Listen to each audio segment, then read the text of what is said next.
Hey everyone, welcome to part 4 of our series, The 5 Love Languages of God. And the 5 love languages, of course, is based on Dr. Chapman's book under the same title. And he was a counselor who wrote this amazing book based on the languages that people speak to one another and how we communicate as in relationships, in marriages, and oftentimes we miscommunicate to one another. It's kind of crazy because we think that we're communicating love, we think that we're communicating, affection, and yet a lot of times it just doesn't pick up. Someone is not understanding what we're saying.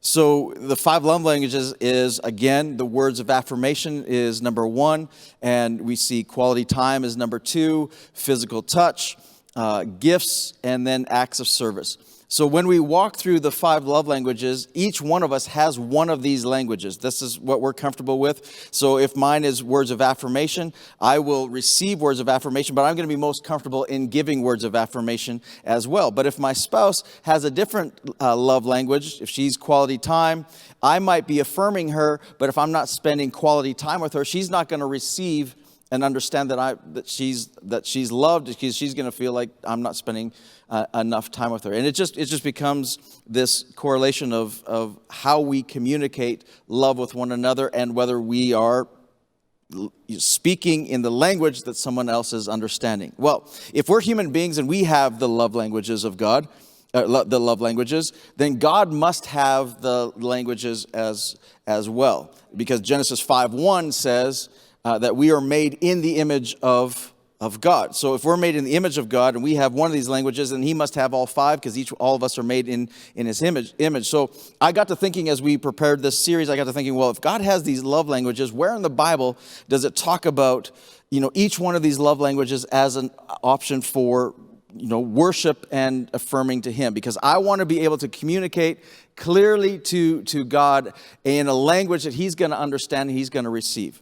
So I want to have a deeper, and the whole purpose of the series is to have a deeper relationship with God. And in reference to everything that's going on in our world, I mean, it's crazy what's happening in our world today. And I don't know about you, but for me, I need God more than ever. I need to hear God more than ever. I need to be confident that I'm hearing what's going on. I need to know, I need to connect with him. And so I think the timing of this series is really, really vital for us in order to communicate to God, but also to be able to receive from God. So in week 1, we talked about, words of affirmation and how we need to worship, God, and we need to be able to worship him and affirm him with words and with worship. We talked about quality time and how we need to not just spend quantity time with God or a religious set of rules with God. We need to be able to have quality time with him. And that means sometimes I just need to shut up and listen. Sometimes I just need to, to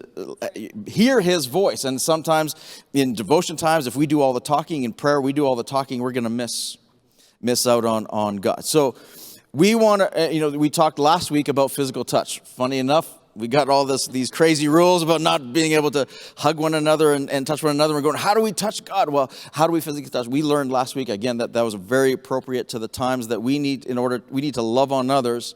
And if we love on others, we love on God. Well, I got to be really honest with you guys. This message today, as we talk about gifts, I read over my notes, and everything inside of me, I wrestled up until this very moment on whether to preach this message or not. And the reason being is because, man, one of the greatest things that's going on, one of the hardest things that's going on with this entire coronavirus crisis is the economic impact that it's having. And I know it's having a big impact on many of you. I know many of you are feeling very afraid as well. Some of you have already been laid off from your jobs. Some of you are being threatened to be laid off. Some of you are looking at the future and going, what are we going to do? Are we going to survive this? What's going to happen? And that is extremely nerve-wracking. So when I came to my notes and came to talking about, gifts, I looked at this and it's going to go, well, we need to love God. And this is, a message on how we need to give gifts to God and extend gifts to God. And so I thought, oh man, not now. This is complete wrong timing. However, as I went through my notes, they spoke to me. And so I'm going to preach this message for me. because I need this. And as I went through my notes, I was like, there's a lot of fear and uncertainty in me, economically and financially and all the rest of it. And I thought, man, I went through the notes and I saw these scriptures again. And I don't know, I just need to build some faith in me and connect with God in a deeper level in this area. And probably of all the messages, this is the one that's convicted me the most. So I'm just going to preach to me if that's okay.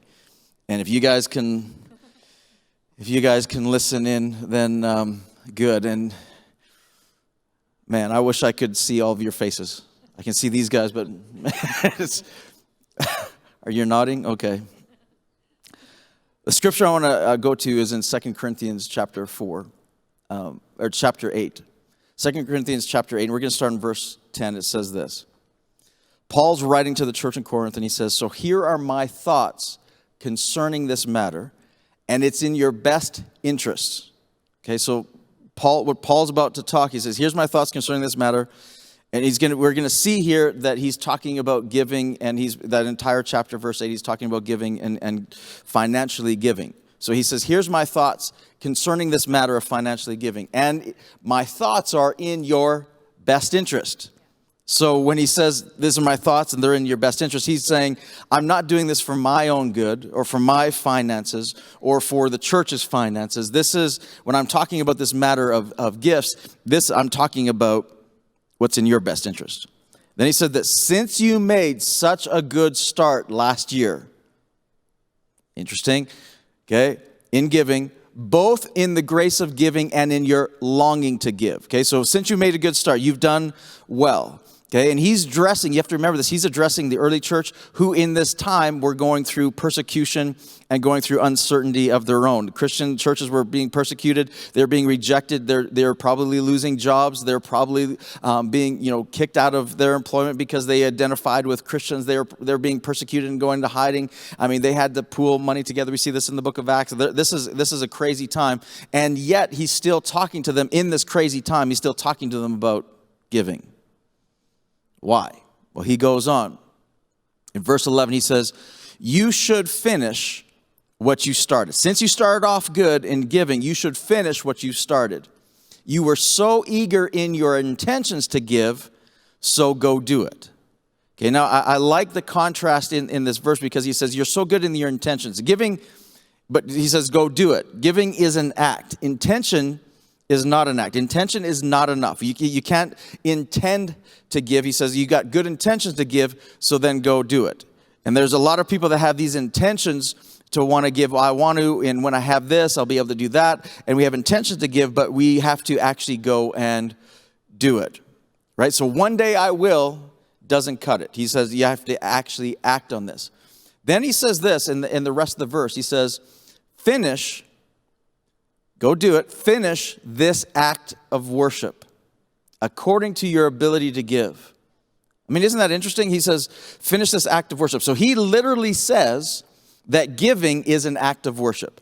That's why I felt it, this is part of the love languages of God, is that when we give financially, this is actually an act of worship to him. Okay, now that's key.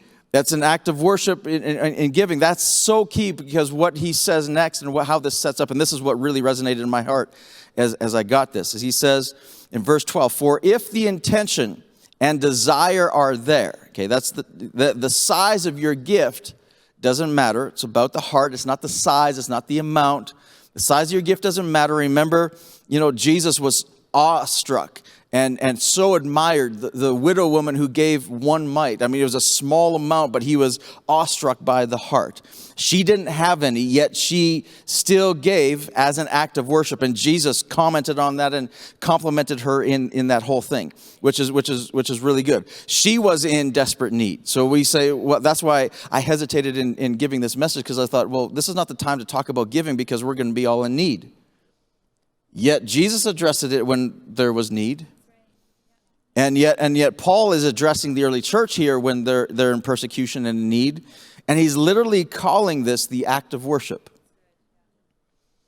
Right? And the size, he doesn't say the size of the gift matters. He says it's the intention, it's what's about the heart. Then he says your gift is fully acceptable to God according to what you have, not what you don't have. Isn't that good? I mean, it's the size of your gift, it doesn't matter. But he says the gift is fully acceptable to God, this is the act of worship to God. It's fully according to, not according to what you have, but according to, not according to what you don't have, but according to what you have. Amazing. So in this time, this is the correlation of this. In this time, saying, well, I can't give if I don't have, and what do we do? Paul begins to talk to the early church and says, hey, it's not the size that matters, it's continue the habit. If you're in a time of lack, then he says it's not the time to, interesting how he's addressing these hard issues, because the natural tendency for all of us, isn't it? Natural tendency for all of us is when we feel like there's a threat of losing something, then we begin to gather and we begin to hoard and we begin to protect. We set up all the guards and we gather and we're like, oh, protect. That's the natural human resource. And he says, no, in the middle of the losing, he says, don't clench. We need to still live with an open hand. Okay? Now, verse 8 in the NIV says this. Paul said, I'm not commanding you, he's talking about giving, but I want to test the sincerity of your love by comparing it with the earnestness of others. Wow. I want to test the sincerity of your love. So again, Paul talked about this as being an act of worship. And this is a test of the sincerity of your love. When I read the test, this is the part of the verse that really jumped out at me. And this is what I'm preaching to me about now, because all this sets up to this. My natural tendency in the last 10 days, just over a week. Lots have changed, isn't it, in the last 10 days? I mean, just think about it. 2 weeks ago, it wasn't crossing any of our minds, most of our minds. It wasn't crossing, are we going to ever run out of food? That wasn't crossing. Today is different. All of a sudden, things change. And now we're all of a sudden, am I going to run out of, am I going to be enough? And I better get to the store. I better stock up. What if happens? And we think this. And in this crisis, this is brand new for all. This is brand new for me. I've never been here before. This is not something I've ever thought about before, never worried about before. So in this crisis, my natural tendency is protect. Keep, tighten up. That's my natural tendency. That's what I naturally want to do. And that's why I thought, man, this is going to be everybody's reaction, all of our reaction. Why would I want to teach about giving? But yet, look at this. Paul says, I want to test the sincerity of your love in giving. And here's the revelation. I was like, okay, if my natural tendency is this. And Paul says that worship, that giving is an act of worship. So if I open up, and not clench, not keep, but if I open up and I want to say, okay, God, I am still going to give. It's an act of worship.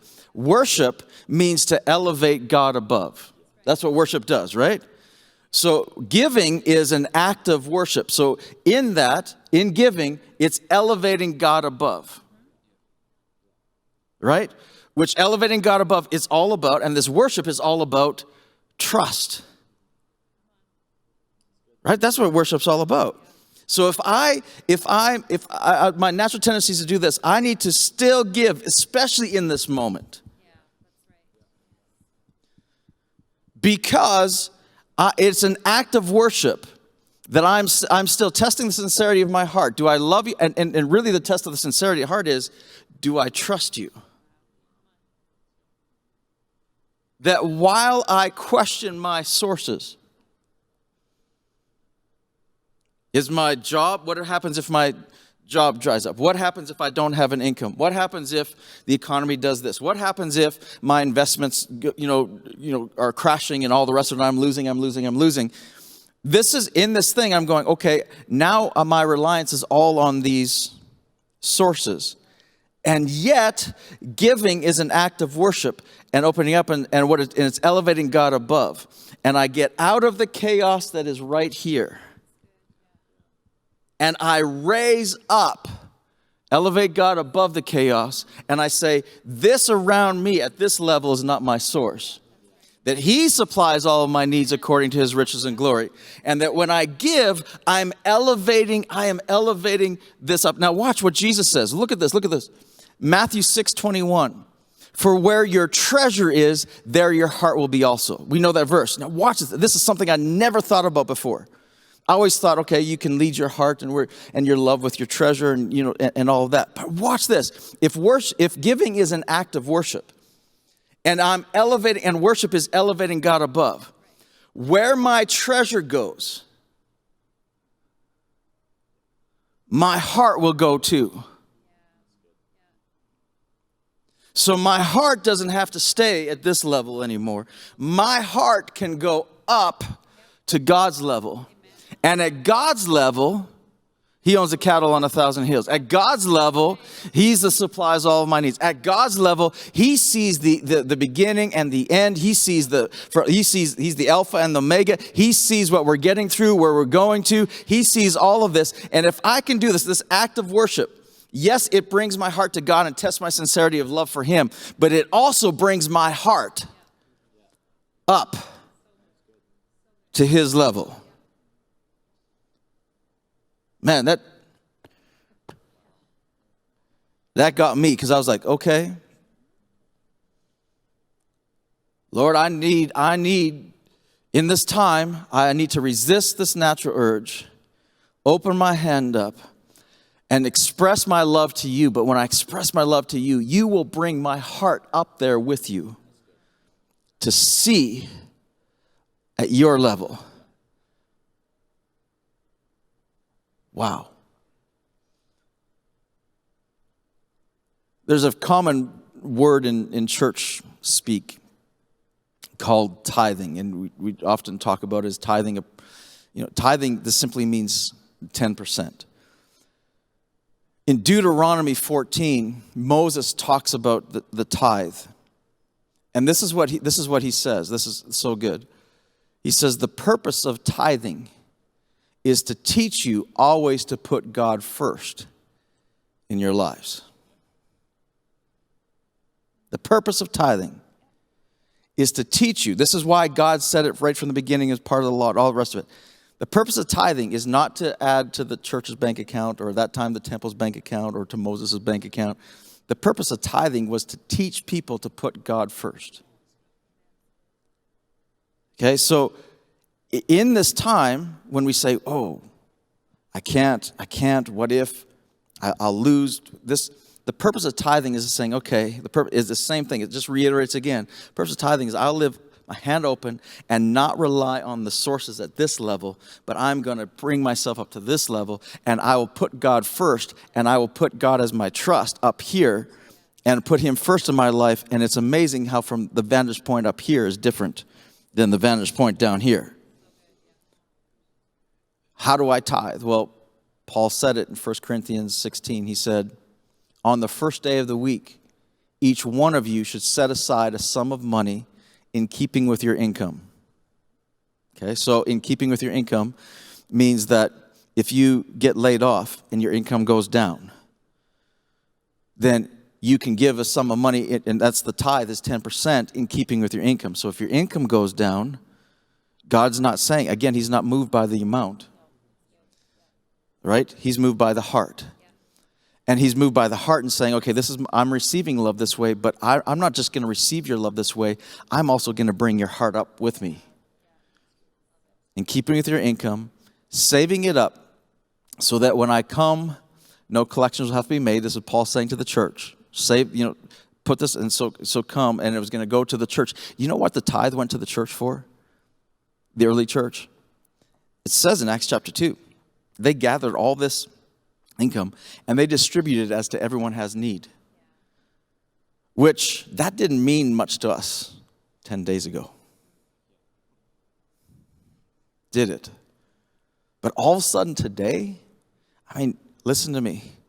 We've had the local government, the provincial government, local agencies, local churches all approach us this week and say, can we pull together? Can we help? Can we get your help And we need you to help in our community. So this is not the time to do this. We have to live with an open hand. No, God's our source. Because this is the time to distribute where there's need. And there's a whole lot more need today than there was 10 days ago. So watch now what Paul says at the first day of the week. So when? The first day of the week. That means whenever your paycheck comes in or your income comes in, set aside. Who? He says each of us. That means all of us. That's not just a few of us. That's all of us. Again, it doesn't based on amount. Then he says it should be planned. Set aside a sum of money. It's a set plan. That's why it was 10% in the Old Testament. And Jesus said the tithe was good and all the rest are 10%. It's just a planned sum. It should be proportional in keeping with the income, which is why it's a percentage, not based on, well, I got extra, so I'll give my extra. It's based, because extra is not, that's not the expression. That's not the trust. Right? It's about the heart. I don't know, does that help anybody? Because that's something I was like, man, I don't know. I got to combat the fear. I want to combat the fear in me, the uncertainty in me, that urge in me going, ooh, what are we going to do? And how can we, and how are we going to supply? What's going to happen? This is a time I was like, okay, God, I need my heart to see. I need to see at your level. And Paul told us how to get our hearts to that level. So today's takeaway is this. Gift giving is an expression of love.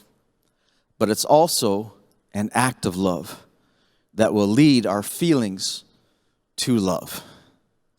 Giving is an expression of love. It's also an act of love. It's not based on intentions. And it's going to lead our feelings to love. That where our heart goes, where our treasure goes, our heart will go also. And it leads to love and ultimately trust in God and saying, God, you are so good. You are our supplier. You are our hope. You are our anchor. This is not out of your control. You're not going to leave us nor forsake us. God, you're still with us.